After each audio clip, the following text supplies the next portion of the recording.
Ningizimu Afrika, Mzansi, sanibonani, nginibingelele ekuphi nakuphi la enibukele khona-ke mawukuthi-ke usuku lakho lokuqala uyithola-ke uhlangana nalo mbukiso. Ngicela ungalenzi iphutha kusekhaya la, subscribe kwi-channel, ulike ivideo, ebese-ke uciphiza i-notification bell. Wenzela ukuthi-ke ngaso sonke isikhathi mangiphosta ivideo kule channel wena-ke bese-ke uthola i-notification, then bese uyangena kwivideo uyayibuka sekwi-Trend TV. Siyaqinisekisa-ke ukuthi-ke sikulethela-ke lolo daba olusuke lutrenda ngalolo suku. Inkansa kwethu laphaya endaweni-ke yaseDuduza enyakatho neNigel, laphana-ke eGauteng, kuthiwa-ke laphana-ke kudutshule kabuhlungu laphana-ke umashonisa wendawo nodutshulwe-ke ebuyela-ke ekhaya lakhe esemotweni-ke edriver. Kuthiwa-ke udutshulwe-ke nje igebengu ezingaziwa, qede-ke zathatha-ke amakhadi asebhenki wonke lawa-ke lo mashonisa-ke ahlezi ewabamba kubantu-ke abasuke bethatha imali. Kuthiwa-ke umphakathi-ke impela-ke nokungama-clients akhe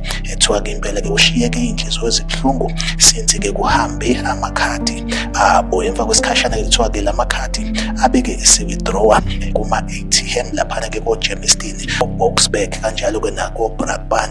Nje abantu impela-ke iy'nhliziyo zabo zibuhlungu, abanamali, amakhadi abo kukhishwe yonke imali. Lesigameko senzeke laphana-ke eDuduza, laphana-ke khona eGauteng. Like ivideo, subscribe kwi-channel la kwi-Trend TV. Sohlezi sikhona sikulethela-ke indaba eyitrendayo usuku nosuku. Wamanje ake ngithi-ke nje hlangabezane kwivideo elandelayo.